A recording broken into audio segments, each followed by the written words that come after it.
Welcome back, and now for the news in detail. In India, at least 2 persons have been shot dead and several others are wounded in Assam as protests against a controversial citizenship bill continue. Police fired tear gas while angry protesters threw stones at security forces in fresh clashes in the Muslim-majority state. Details in this report. Protests broke out in northeast India after the parliament passed a controversial bill seeking citizenship for non-Muslim minorities. This applies to migrants from Afghanistan, Bangladesh and Pakistan. The Indian government says the move will give sanctuary to people fleeing religious persecution. But protesters say this is an attempt to marginalize Muslims. They want to loot our resources, our national resources they want to loot. For that reason, they are bringing camp and they are bringing Bengali people to make the government in Assam. All train services to Tripura and Assam were suspended after protesters set fire to 4 railway stations.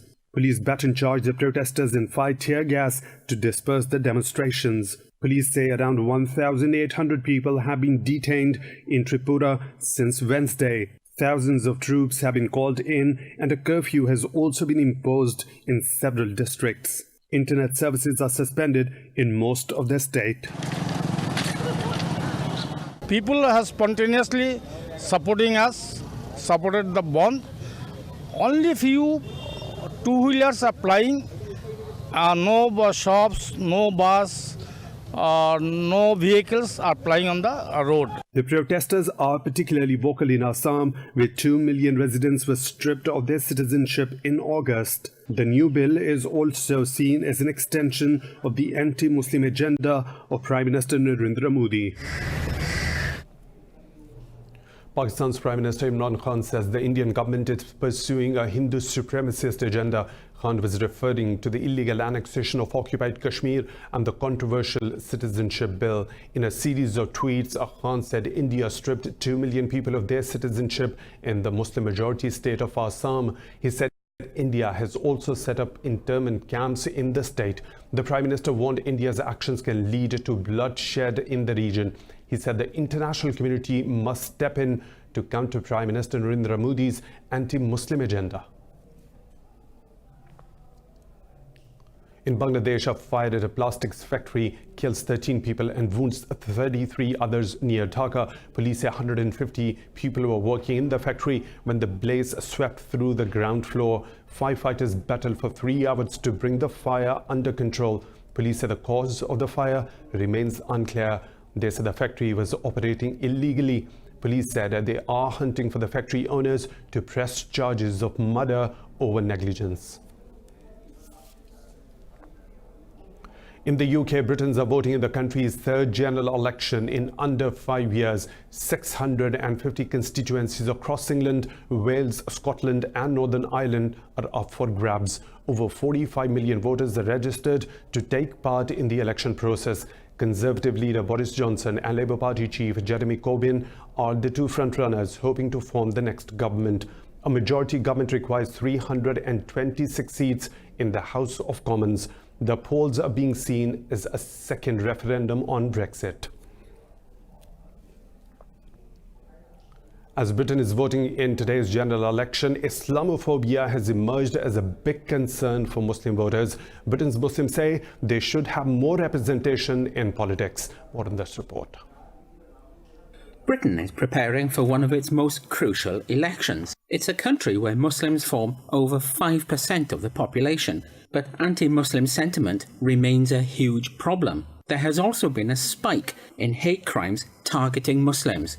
The public affairs manager of the Muslim Council of Britain says Islamophobia is the community's biggest election issue. The main concern of British Muslims this election is Islamophobia. That's the #1 thing people are looking for their political parties to commit to tackling. Abdullah Falik, head of research at the Cordoba Foundation, adds British Muslims are looking for candidates who will safeguard their rights. He believes the Muslim community should have more representatives in the political arena. With the current situation of a Brexit debate and discussion, the things are not so easy. You see the far right and other elements who are coded racists or coded Islamophobes are taking the political sphere. They're trying to campaign on issues around immigration, on security and terrorism. But essentially, they are targeting the Muslim community. On the other side, previous governments have been unable to define Islamophobia. Reports suggest if Muslims do come out to vote, their impact could be transformative in many parts of the UK. Algeria's presidential election are taking place today after 10 months of political turmoil. The vote has been bitterly opposed by a protest movement that sees it as a regime ploy to cling onto power. 5 candidates are in the running for the office. Protesters have rejected the contenders, calling them children of the regime of former President Abdulaziz Bouteflika. Voter turnout is also expected to be low, with protesters saying election is designed to preserve the status quo. It is the first vote since Bouteflika was forced out in April after 2 decades in power. Russia has expelled 2 German diplomats over an ongoing political row with Berlin. The foreign ministry said it is a tit-for-tat response to Germany's expulsion of 2 Russian diplomats. The ministry gave the German diplomats 7 days to leave the country. Germany has called the Russian decision unjustified. Last week, Berlin expelled Russian diplomats over Moscow's refusal to cooperate in a murder investigation in which Russia is suspect. Russia says the investigation is politicized. Russia's defense ministry says at least 10 people have been injured in the blaze after its only aircraft carrier caught fire. The Northern Fleet said the fire on the aircraft carrier Admiral Kuznetsov has been brought under control. Admiral Kuznetsov caught fire during maintenance work in Russia's Arctic port in Murmansk. Russia's emergency services said the ship was successfully evacuated. The Admiral Kuznetsov has been in action in Russia's military campaign in Syria in support of President Bashar al-Assad.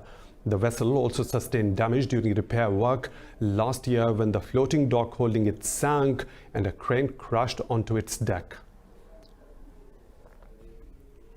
In Niger, 71 soldiers have been killed in an attack on the military camp in the western part of the country. In a statement, the Defense Ministry says 12 others were wounded in the western Tillaberi region. Niger's Army Colonel Boubacar Hassan said the troops came under attack by hundreds of heavily armed terrorists. President Mohamedou Issoufou cut short a trip to Egypt to return home following the attack.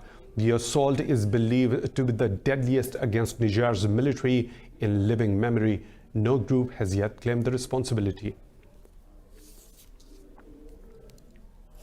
The U.S. House Judiciary Committee has begun debating formal articles of impeachment against President Donald Trump. The 2 articles are expected to be brought to the House floor next week. The documents accuse Trump of abusing his power by forcing Ukraine to investigate Joe Biden and obstructing Congress. Judiciary Committee Chairman Jerry Nadler says Congress cannot fulfill its duty if Trump blocks congressional requests for information. The committee's Republican member, Doug Collins, accused the Democrats of being predisposed towards impeachment. Trump has denied all the wrongdoing and condemned the impeachment inquiry as a hoax. Moving on to the US, where a Senate committee has approved a bill imposing sanctions on Turkey over its military operation in Syria and purchase of a Russian air defense system. The Foreign Relations Committee passed the American National Security and Preventing the Resurgence of ISIS Act of 2019 with a vote of 18-4. The curbs will be applied to key individuals in the Turkish government, including its defense and finance ministers. It will also impose sanctions on Russians helping Syrian President Bashar al-Assad acquire weapons and defense services. Meanwhile, Russian President Vladimir Putin and his Turkish counterpart Recep Tayyip Erdogan have pledged to continue cooperating in the military and energy spheres. In another development, the U.S. House of Representatives has approved a $738 billion defense bill. The bill allows the creation of a Space Force, the 6th armed service of the U.S. The Republican-controlled Senate is expected to pass the National Defense Authorization Act by the end of next week. President Trump said he will sign the bill as soon as it passes. The defense spending has been increased by about 2.8%. The bill increases troops' pay by 3.1%. In a related development, US President Donald Trump has urged Congress to pass a bill containing a provision restricting the reduction of American troops in South Korea. The new defense bill puts a limit on using funds to shrink the US forces in South Korea. The House and Senate Armed Services Committees passed the National Defense Authorization Act yesterday. The bill prevents the number of US soldiers stationed in South Korea from being reduced below 22,000. The issue has drawn intense scrutiny during a contentious round of cost-sharing negotiations between Seoul and Washington. Meanwhile, the US says North Korea's latest missile tests are deeply counterproductive and closing all prospects for negotiating peace. The US ambassador to the UN, Kelly Croft, said Washington is ready to be flexible and take concrete steps with Pyongyang towards an agreement. This report has more. Kraft said Pyongyang needs to make difficult but bold decisions to work with Washington. The U.S. envoy warned the Security Council will act accordingly if Pyongyang does not stop its provocations. She said North Korean nuclear tests aren't tantamount to security. Missile and nuclear testing will not bring the DPRK greater security. It will not bring the DPRK or the region greater stability. It will not help the DPRK achieve the economic opportunities it seeks. In fact, it will do the opposite. Meanwhile, Russia and China have stressed the importance of dialogue with Pyongyang. China says it has rejected the idea of joining a framework to discuss nuclear arms control with the US and Russia. Foreign Ministry spokesperson Hua Shunjin said Beijing has no intention of joining trilateral arms control negotiations with the two countries. Hua said the US is trying to shift the responsibility to China when it comes to nuclear disarmament. She was referring to comments made by US Secretary of State Mike Pompeo after his meeting with the Russian Foreign Minister Sergei Lavrov in Washington. Pompeo and Lavrov discussed the New START bilateral nuclear arms reduction treaty, which is due to expire in February 2021. Pompeo said US believed other parties such as China need to be brought into a wider discussion on arms control. More stories to follow, but right after a short break. Stay tuned with Indus News.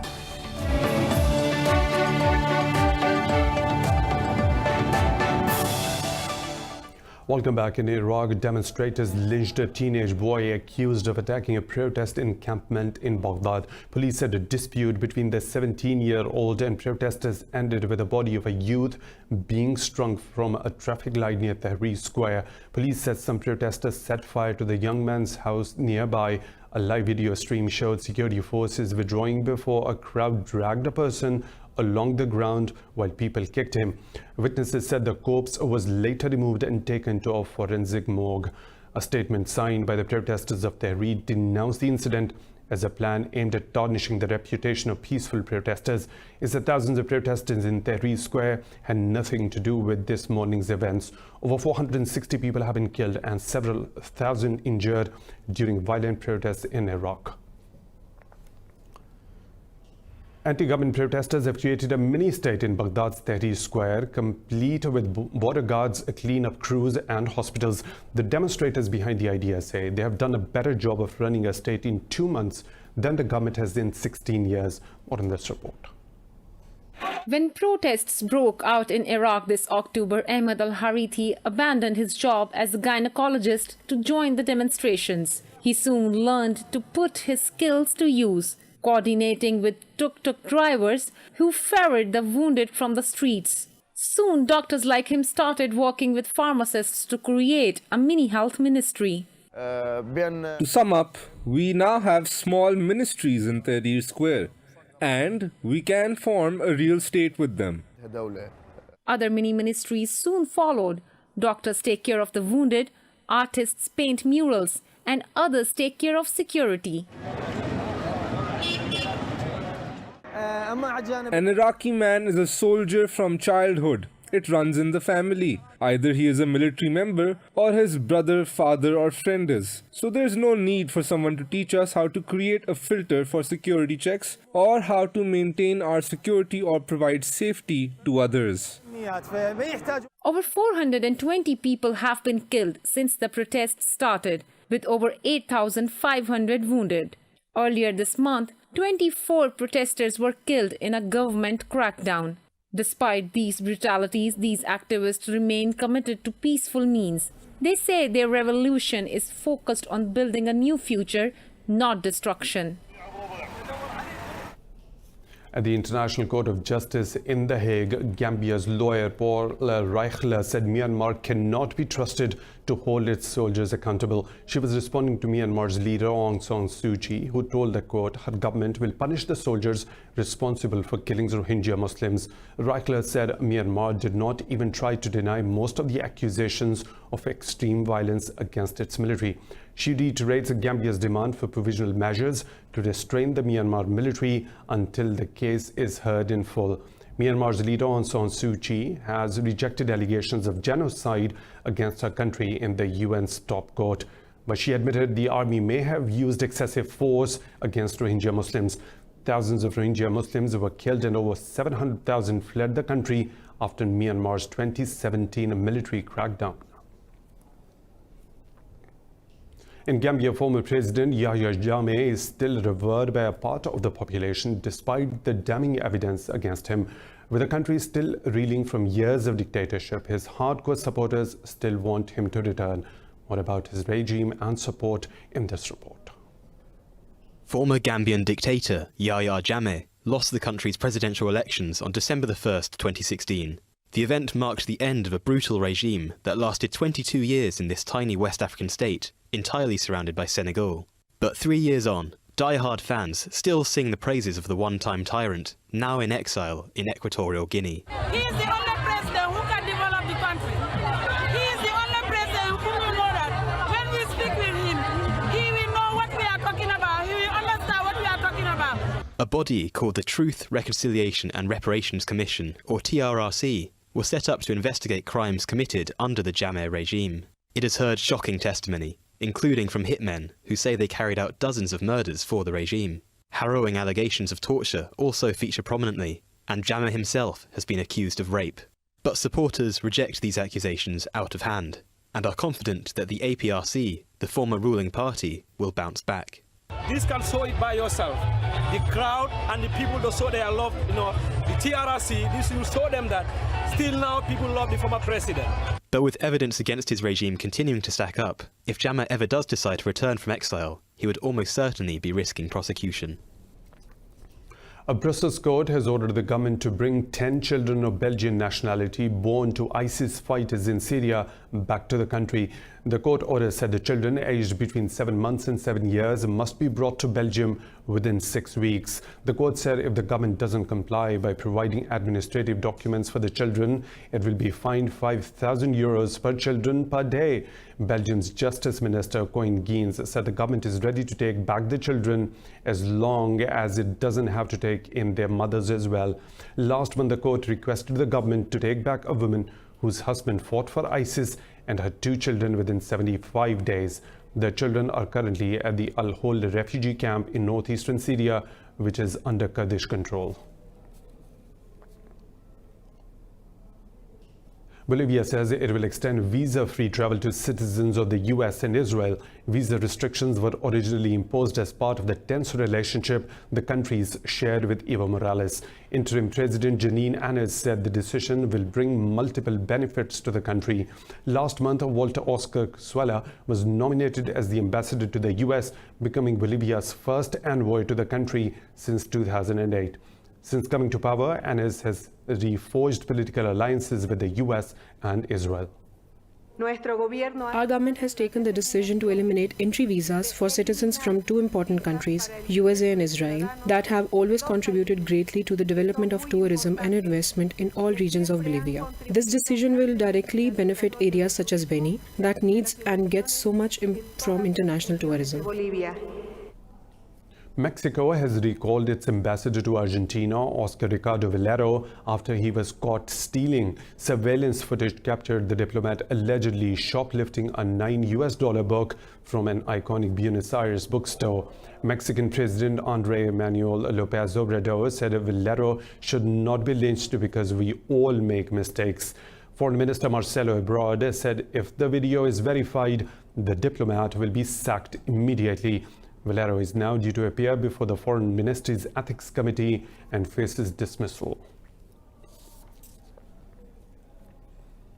The Indian capital, New Delhi, has plunged to another episode of poor air quality because of a drop in temperature. The air quality index has put the city's pollution level into hazardous area with a reading of 407. The government's air quality monitoring agency SAFA has advised people to avoid all outdoor activity. Last month, the government declared a health emergency in Delhi amid elevated toxicity in the air. In Serbia, farmers are growing the world's hottest peppers under the snow. Despite the wintry temperatures, they cultivate chili crops beneath Mount Koruntyok in the town of Niska Banja. This report has more on chilies. December snow flurries in Serbia haven't stopped Alexander Tanic from cultivating his scorching hot crop. The crinkly chili pepper, called the Carolina Reaper, is listed by Guinness World Records as the world's hottest. First bred in South Carolina, the pepper boasts 1.6 million heat units on the Scoville scale. Out of a love for cooking and hot food, I started researching about these sorts of hot peppers. I used to think that I ate spicy food before, but after I tried these chili peppers, I realized I had never even tasted hot before. Tanic now grows about 15 varieties of hot chilies, including the Trinidad Moruga Scorpio. Farmers grind up the peppers for ultra-spicy sauces, with flavors ranging from pear to chocolate. It is very interesting that these peppers can grow and cross-pollinate, thanks to the bees and the wind. So new sorts are created, and it takes time for them to be established. Serbians now plan to launch an eye-watering chili eating competition next summer. It's guaranteed not to be for the faint of heart or tongue. In Nigeria, a self-taught visual artist is making edible art using different kinds of food. Her masterpieces celebrate African culture and heritage. More in this report. Meet Nigerian visual artist Hanifa Adam, who turns ordinary food into colorful art chef-d'oeuvre. Using finely blended baobab leaves, she is making a portrait of Nigerian women, complete with elaborate headgear and jewelry. The leaves she is using are locally known as kuka and are used to make soups. I'm inspired by my personal experiences and observations of the society at large. It's usually introspective, and whenever I have a story to tell from either my own personal experience. 3 years ago, Adam started experimenting with art using leftover meals. Now she exhibits her work on Instagram to 30,000 followers and works with food brands to provide visual content. Working with food is very challenging in the sense that it is very time sensitive. I have to purchase it either at the market or at a store where I have to quickly work with it. If it's a perishable food, it's different from my other forms of art. Adam understands some people may be critical of her art, seeing it as a waste of food. But she says once she's done with the art, she packs all her food to eat at home.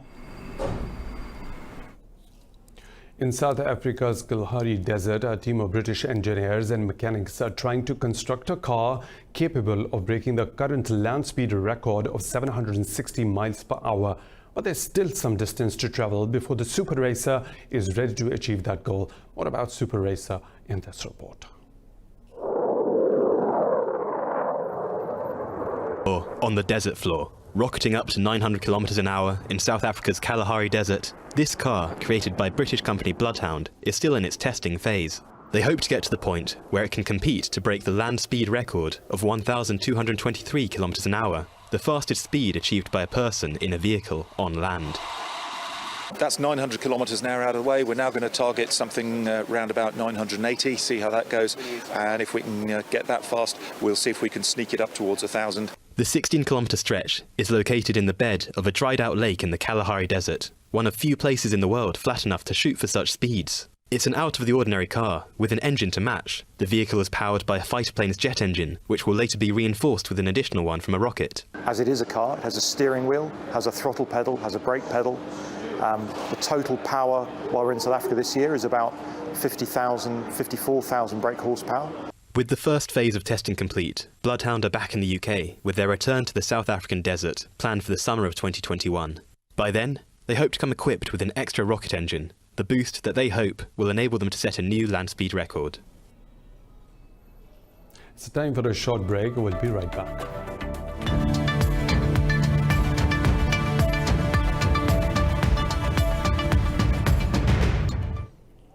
Lows on the highs of the business world now. The European Central Bank has kept its interest rates unchanged. The decision was made during ECB President Christine Lagarde's first monetary policy meeting in Frankfurt. The bank slightly lifted its 2020 inflation forecast to nearly 1%, expecting it to climb nearly 2% by 2022.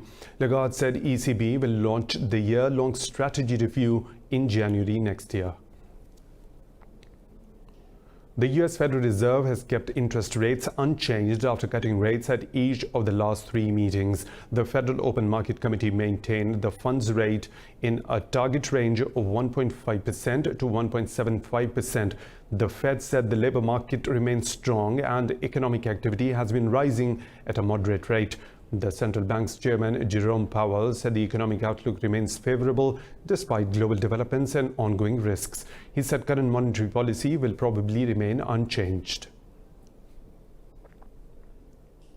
Wall Street stocks are trading higher after President Donald Trump said the US is getting closer to a trade deal with China. Trump's comments have lifted hope that an agreement will be reached before a key deadline. All 3 major US indices are trading higher by about 0.5% each. The S&P 500 is leading the Wall Street gains, trading higher by about 0.75%. In Europe, stock markets give up gains after European Central Bank kept its interest rates unchanged.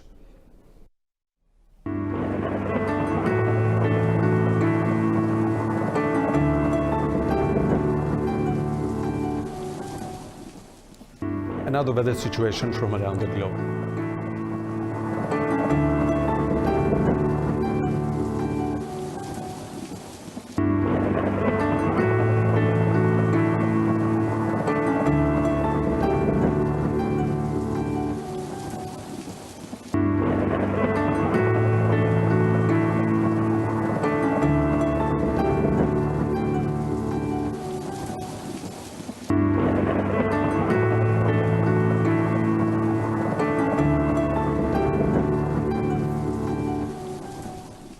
And that's all for now. For the latest updates, you can follow us on social media at Indus.News.